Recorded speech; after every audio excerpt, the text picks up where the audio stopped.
नमस्कार, आप देख रहे हैं न्यूज टॉप 9 और आपके साथ मैं हूं करुणा शंकर शर्मा। काराबाग में 34 दिन से बम बारूद और मिसाइलों की बारिश जारी है। 10 लाख से ज्यादा लोग रिफ्यूजी बन चुके हैं। हजारों बच्चे यतीम हो गए हैं। लोगों के पास खाने पीने और रहने का कोई भी इंतजाम नहीं है। अभी तक 70,000 लोग इस भीषण युद्ध में जान गंवा चुके हैं। इस महायुद्ध से जुड़ी इस वक्त की बड़ी खबरें कौन सी है, आप देखिए न्यूज टॉप 9 रक्त रंजित जंग में।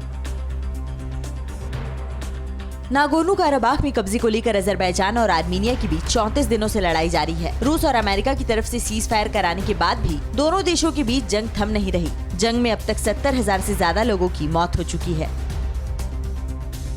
आर्मीनिया और अजरबैजान लगातार रिहायशी इलाकों को निशाना बना रहे हैं। इससे दोनों देशों में अफरा तफरी मची है। काराबाख में लोग घरों में रहने से डर रहे हैं। इस महायुद्ध की वजह से अब तक 10 लाख से ज्यादा लोग शरणार्थी बन चुके हैं। अजरबैजान पर आर्मीनिया के प्रधानमंत्री निकोल पाशिनियन ने बड़ा आरोप लगाया है। पाशिनियन ने कहा कि अजरबैजानी आर्मी आतंकियों के साथ मिलकर ऑपरेशन चला रही है और अर्धशक के आर्मीनियाई नागरिकों को भगा रही है। नागोर्नो काराबाख में जारी जंग के बीच अजरबैजान के राष्ट्रपति ने बड़ा दावा किया है। इल्हाम अलीयेव ने कहा कि हमारी सेना शूशी शहर से सिर्फ 5 किलोमीटर दूर है। अजरबैजानी आर्मी पहले भी आर्मीनिया के कई इलाकों में कब्जा कर चुकी है। अजरबैजान की सेना ने नागोर्नो काराबाख के मैटरनिटी हॉस्पिटल पर रॉकेट से हमला किया, जिसके बाद अस्पताल में अफरा तफरी मच गई। मरीज और तीमारदार बाहर भागते नजर आए। अस्पताल में चारों तरफ धुंध छा गया। आर्मीनिया ने अजरबैजान पर निहत्थे लोगों पर हमले का आरोप लगाया है। आर्मीनिया और अजरबैजान लगातार रिहायशी इलाकों को निशाना बना रहे हैं। इससे दोनों देशों में अफरा तफरी मची है। काराबाख में लोग घरों में रहने से डर रहे हैं। इस महायुद्ध की वजह से अब तक 10 लाख से ज्यादा लोग शरणार्थी बन चुके हैं। नागोर्नो काराबाख में जारी जंग में हुए नुकसान का आकलन करने के लिए विदेशी राजनयिक मिशन और इंटरनेशनल मीडिया के सदस्यों ने अजरबैजान के प्रभावित इलाकों का दौरा किया, जहां आर्मीनिया के रिहायशी इलाकों में मिसाइल और रॉकेट से हमला किया गया था। अजरबैजान और आर्मीनिया के बीच पिछले 34 दिनों से जारी जंग को लेकर अमेरिका के राष्ट्रीय सुरक्षा सलाहकार रॉबर्ट सी ओब्राइन ने आर्मीनिया के प्रधानमंत्री निकोलस पाशिनियन से फोन पर बात की और तुरंत जंग रोकने की अपील की है।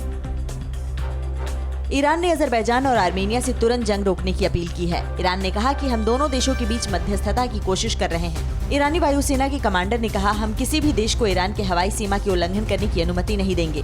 हमने लड़ाई शुरू होते ही अपनी सीमा पर डिफेंस सिस्टम तैनात कर दिया था। बांग्लादेश में आखिर एक शख्स को भीड़ ने क्यों जला दिया? किसके कहने पर मुस्लिमों को फ्रांस के लोगों की हत्या का हक है? ये बात कही गई किसकी तरफ से? ग्लोबल टेंशन से जुड़ी इस वक्त की दुनिया की बड़ी खबरें कौन सी हैं? न्यूज टॉप 9 विश्वव्यापी युद्ध में आप देखिए। बांग्लादेश से सामने आई ये तस्वीरें इंसानियत पर धब्बा हैं। यहाँ लालमोनिरहाट के बरमीरी में भीड़ ने एक शख्स को इसलिए मार डाला क्योंकि उस पर धार्मिक भावनाओं को ठेस पहुँचाने का आरोप था। पहले पीटा गया, फिर आग के हवाले कर दिया गया। फ्रांस की नीस में आतंकी हमले के थोड़ी ही देर बाद सऊदी अरब में फ्रांस के वाणिज्य दूतावास में भी हमला हुआ। जेद्दी में फ्रांसीसी दूतावास की सुरक्षा में तैनात सिक्योरिटी गार्ड पर हमलावर ने चाकू से हमला कर दिया। हमलावर को पुलिस ने गिरफ्तार कर लिया। नीस के चर्च में 3 लोगों की हत्या के विरोध में लोगों ने मौन रखा और मृतकों की आत्मा की शांति के लिए प्रार्थना की। तो हमलावर की पहचान 21 वर्षीय ट्यूनीशियाई युवक के तौर पर की गई है। हमलावर को इसी महीने फ्रांस में शरण दी गई थी। प्रत्यक्षदर्शियों ने बताया कि हमले के दौरान वो लगातार अल्लाहू अकबर चिल्ला रहा था।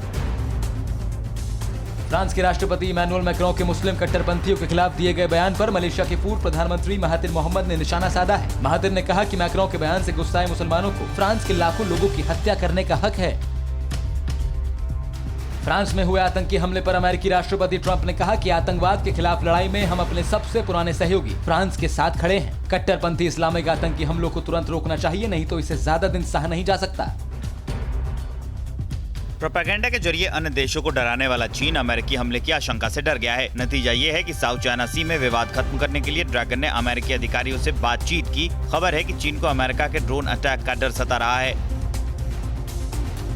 भारत अमेरिका रक्षा समझौते पर चीन को मिर्ची लगी है। बौखलाए चीन का अमेरिका पर दुनिया को भड़काने वाला बयान आया है। यूएस पर उसने शीत युद्ध को बढ़ावा देने का आरोप लगाया है। चीन ने दक्षिण सागर में लाइव ड्रिल जारी रखी है। इस ताजा प्रोपेगेंडा वीडियो से जाहिर है कि चीन इतना डरा है कि उसने दक्षिण सागर में दूसरा सैन्य विमान तैनात कर दिया है। दूसरे सैन्य विमान से वो दुनिया को गीदड़ भभकी दे रहा है।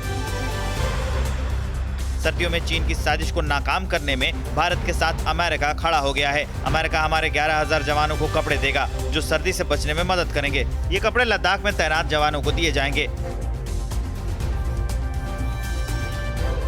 पुलवामा हमला इमरान खान की उपलब्धि बताकर आखिरकार कैसे पाकिस्तान फंस चुका है?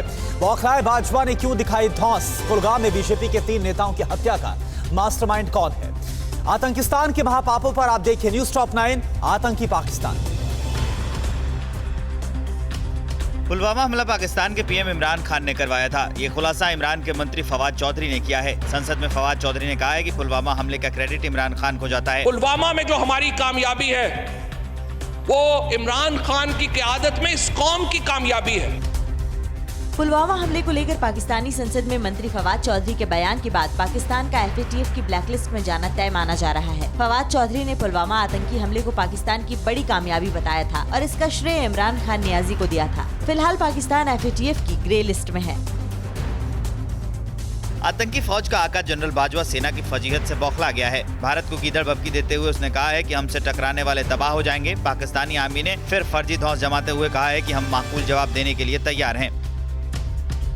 राफेल की गर्जना पाकिस्तान के हुक्मरानों और सेना को सोने नहीं दे रही। वो थर-थर कांप रहा है। राफेल ताकत से पाकिस्तान दहशत में है। पराक्रमी महाबली राफेल पर पाकिस्तानी सेना ने ताज़ा बयान जारी कर कहा है कि हमें कमजोर करने के लिए भारत ने राफेल खरीदे।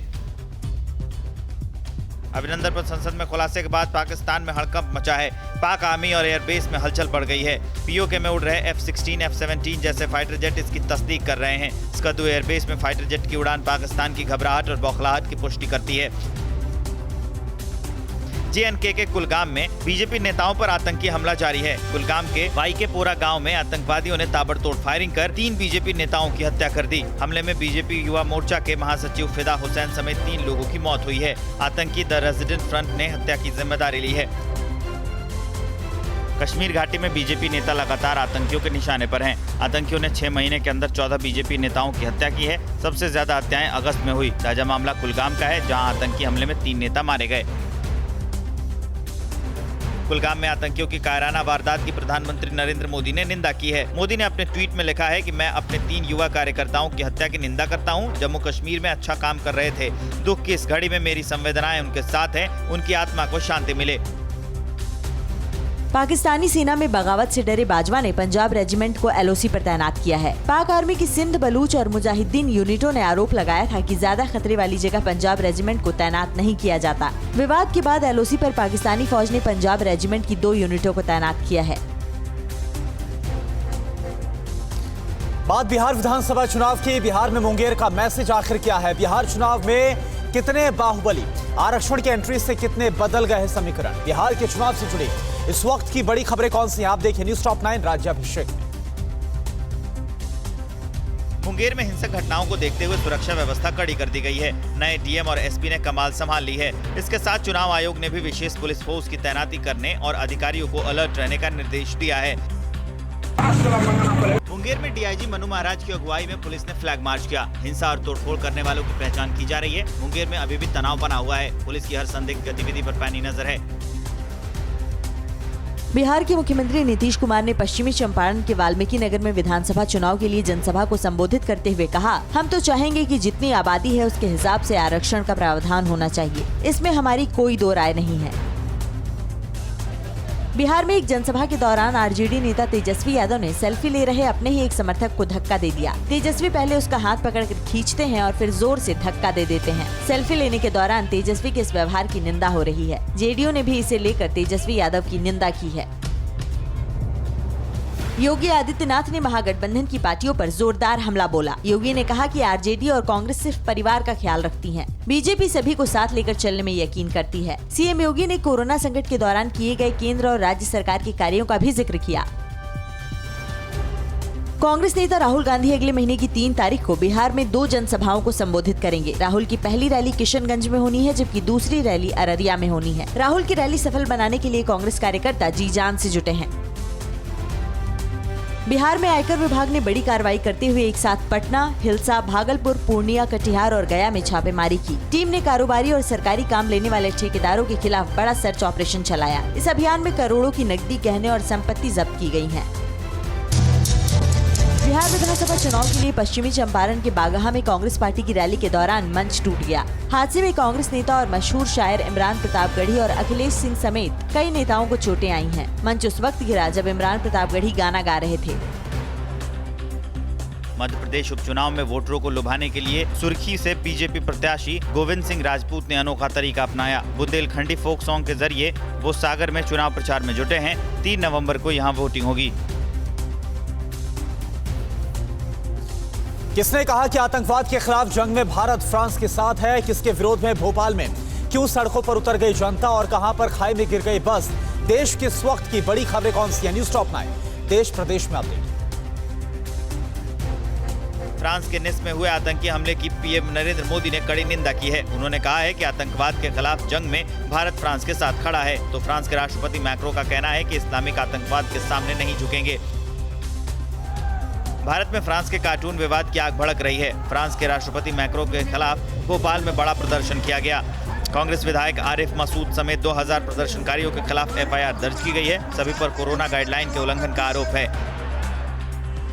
मुंबई में भी फ्रांस के राष्ट्रपति का विरोध देखा गया। मुंबई में भिंडी बाजार में मैक्रो के खिलाफ पोस्टर लगाए गए और फ्रांस के खिलाफ विरोध जताया गया। इस्लाम पर दिए बयान से भिंडी बाजार के लोग नाराज हैं।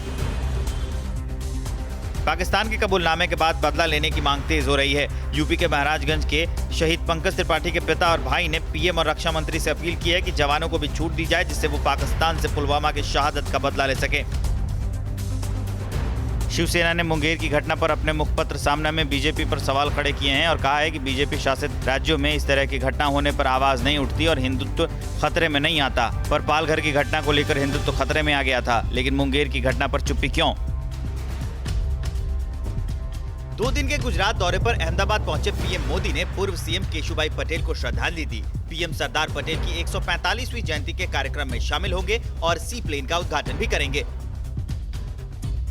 जम्मू कश्मीर में लगभग 7 दशक बाद वेस्ट पाकिस्तान शरणार्थियों को पंचायत चुनाव में वोट डालने का अधिकार मिल गया है। उपचुनाव में ये पहली बार वोट डालेंगे। सभी शरणार्थियों के नाम मतदाता सूची में शामिल करने का आदेश जारी किया गया है।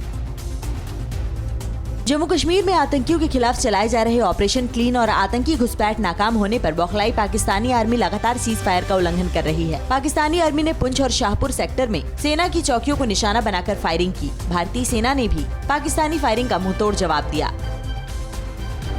गोकवरम मंडल क्षेत्र में एक दर्दनाक हादसे में 7 लोगों की मौत हो गई, जबकि 10 से ज्यादा जख्मी हैं। हादसा तंटिकोंडा वेंकटेश्वर मंदिर के घाट रोड पर हुआ, जब बारातियों से भरी बस अनियंत्रित होकर खाई में जा गिरी। न्यूज़ टॉप 9 रोज सुबह 7 बजे और शाम 7 बजे सिर्फ TV9 भारतवर्ष पर।